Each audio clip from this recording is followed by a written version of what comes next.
કેમ છો મારા ચિંટકલાઓ પિંટકલાઓ? કાલે મેં એક મૂવીનું ટ્રેલર જોયું અને મને એ ટ્રેલરે થોડોક અટ્રેક્ટ કર્યો. મેં કીધું કે ચાલો એકવાર આપણે એ મૂવી પર વાત કરી લઈએ.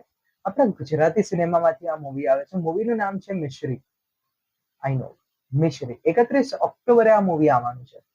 આ મૂવીમાં રોનક કામદાર, બરાબર છે, માનસી પારેખ જેવા સ્ટાર છે અને આ એક લવ સ્ટોરી બેઝ મૂવી છે, જેમાં લવ સ્ટોરી છે, થોડોક ડ્રામા પણ છે, થોડુંક આમ કોમેડી પણ છે. અમુક અમુક વસ્તુઓમાં આપણને આમ કોમેડી પણ લાગશે. આમ ટ્રેલરમાં તો મને 2-3 એવા ડાયલોગ લાગ્યા છે જે કે ગુજરાતી મૂવી છે, કોમેડી તો હોય જ છે આપણા બધી જ મૂવીઝમાં, તો આમાં વાંધો નહીં આવે જોવામાં, બરાબર છે. અને મને બેઝિકલી છે એમનો લવ સ્ટોરી બેઝ જે કોન્સેપ્ટ છે, જે અત્યારના હમણાંના જે સમયમાં ચાલી રહ્યું છે, એ મને ગમ્યું છે.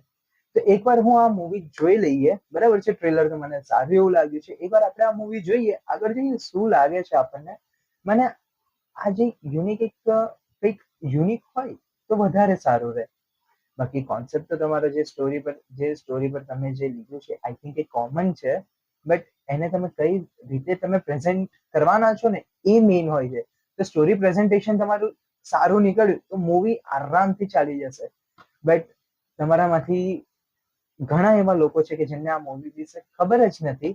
સો એકવાર તમે મૂવીનું ટ્રેલર બી ચેકઆઉટ કરી લેજો, બરાબર છે. બાકી મળીએ થિયેટર્સમાં 31 ઓક્ટોબરે. Okay, thank you.